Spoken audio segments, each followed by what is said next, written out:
নমস্কার, আমি অ্যাস্ট্রোলজার সম্রাট ঘোষাল। প্রথমে সমস্ত বন্ধুদের আমি ভারতের স্বাধীনতা দিবসের শুভেচ্ছা জানাচ্ছি। আজকে অ্যাস্ট্রোলজির কোনো টপিক না, একটা অন্য বিষয়ে কথা বলছি। সেটা হলো এই যে পথ কুকুরদের নিয়ে যে সরকার প্লাস সুপ্রিম কোর্টের এই রায়, এই নিয়ে কিছু কথা আমার বলছি। আমি প্রথমেই বলে ডিসক্লেমার দিয়ে দিচ্ছি, কোনো সমাজ, কোনো জাতি, কোনো ধর্ম, কোনো বর্ণের আমি কোনো বিদ্বেষী নই।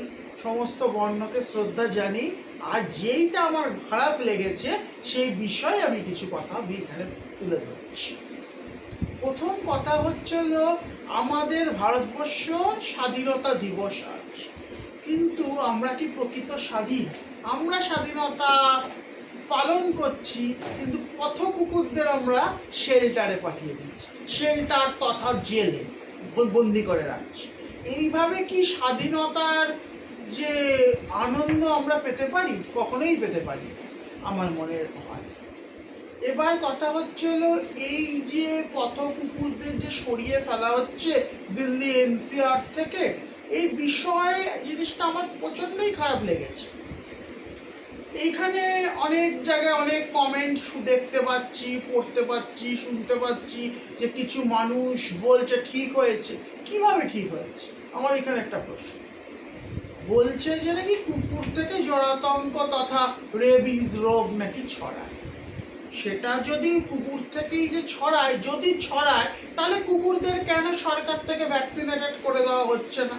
আমরা কুকুরদের ধরে ধরে জেলে করতে পারি, কিন্তু আমরা ভ্যাকসিনেটেড করতে পারি না। এটা কি করে সম্ভব? এগুলো আমরা ধরে নিয়ে যেতে পারি গাড়ি করে, কুকুরদের করে জেলে ভরে দিতে পারি, কিন্তু আমরা ভ্যাকসিনেট করতে পারি। যদি ভ্যাকসিনেটেড করা হতো তাহলে তো এই সমস্যাটা এখানে সলভ হয়ে যেত। আর কিছু মানুষ উদ্ভট কথা লিখছে, আমি দেখতে পাচ্ছি, তারা বলছে ঠিক হয়েছে। কিভাবে ঠিক হয়েছে? যদি এই জগতে, এই ভারতবর্ষে যদি আমার বেঁচে থাকার রাইট থাকে, তাহলে ওদেরও আছে। যদি ওদের না থাকে, তাহলে আমাদেরও নেই। রাস্তাঘাটে কত রেপিস, কত চোর জচ্চর সবাই ঘুরে বেড়াচ্ছে, তাদের আমরা অ্যারেস্ট করতে পারছি না, কিন্তু আমরা অ্যারেস্ট করছি কুকুরদের অ্যারেস্ট করে হোমে পাঠিয়ে দিচ্ছি, শেল্টারে পাঠিয়ে দিচ্ছি।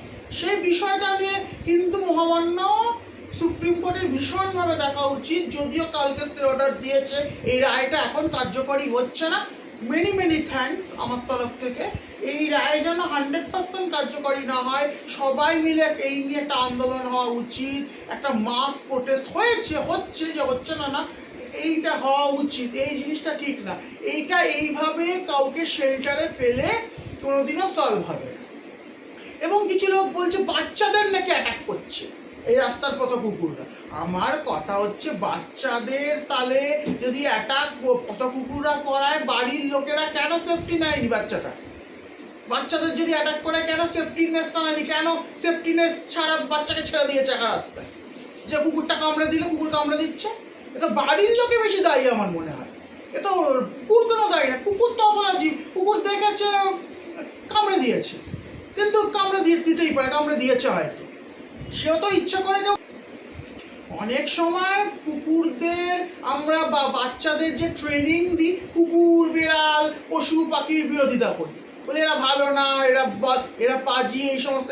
এবং এই যে বাচ্চাদের মনে এই কথাটা ঢুকিয়ে দিচ্ছি, এরা গিয়ে কুকুরদের হার্ম করছে, লেজ ধরে কেড়ে নিচ্ছে, কান ধরে কেড়ে নিচ্ছে, খেপে যাচ্ছে, কামড়ে দিচ্ছে। তার মানে কি কুকুর এখানে দায়ী নয়, পথ কুকুর এখানে দায়ী, তাই আমাদের বাড়ির লোকেরা দায়ী। আমরা ঠিকভাবে ট্রেন করতে পারছি না বাচ্চাদের। আর আমরা কি করে কুকুরদের ট্রেন করবো? আমরা বাচ্চাদের ট্রেন করতে পারি না, তো কুকুরদের আমরা কি করে ট্রেন করবো? এই হলো মেন প্রবলেম। এবং প্লাস আমি দেখছি কিছু মানুষ কমেন্ট করছে ভালো হয়েছে। কিভাবে ভালো হয়েছে? তারা সেটা লিখতে পারছে না, কিন্তু ভালো হয়েছে লিখছে, কিন্তু কিভাবে ভালো হয়েছে সেটা লিখতে পারছে না। এইভাবে কি কোনো সলভ হয়? কোনো কিছু? ভ্যাকসিনেশন একটাই সলভ হয়ে গেছে, মাস ভ্যাকসিনেশন। হ্যাঁ, অনেক এইটা তো গেল। আরো একটা কি, আমরা অনেক সময় কি করি, ঢিল মারি, ওদের ইনজোর্ড করি ফালতু। এটা কোনো দরকার নেই। ইনজোর্ড ভাবে আমরা ঢিল মারছি, ইট মারছি, পাটকেল মারছি, এটা খেপে যাবে। যদি আমি রাস্তা দিয়ে যাই, আমার পাশের লোক যদি আমাকে ধরে পাথর মারে, আমি কি চুপ করে চলে যাবো? আমরা অ্যাটাক করবো, তখন তো সেরকমই কুকুররা অ্যাটাক করছে, কামড়ে দিচ্ছে। এটা তো আমাদের দোষ, কুকুরের কিন্তু এখানে দোষ নেই কোনো। এখানে কুকুর, যদি এই আইনটা হয় তাহলে এটাও হবে কেন কুকুরদের মারা হচ্ছে, এই নিয়েও আইন থাকা দরকার। আমি আছে কিনা জানি না, থাকলে ভালো, আমি জানা নেই আমার এই বিষয়ে আমার জানা নেই। যদি থাকে ভালো, আমরা কেন ওদের হাওয়া জীবদের হার্ম করবো?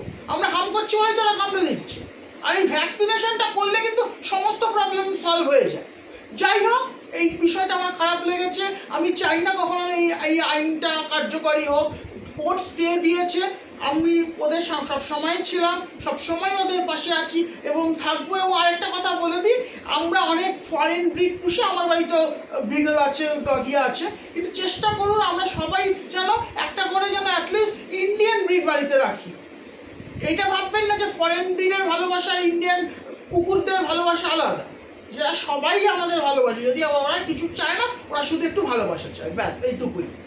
যাই হোক, এই বিষয়টা আমার ভালো লাগেনি, খারাপ লেগেছে। আজকে স্টে অর্ডার দিয়েছে, অনেক টেনশন মুক্ত হয়েছি। আর স্টে অর্ডারটা দেখে কালকে কোর্ট স্টে অর্ডার দিয়েছে, দেখা যাক কি হয়। নমস্কার, সবাই ভালো থাকবেন। আবার শেষে যাওয়ার আগে স্বাধীনতা দিবসের শুভেচ্ছা। নমস্কার।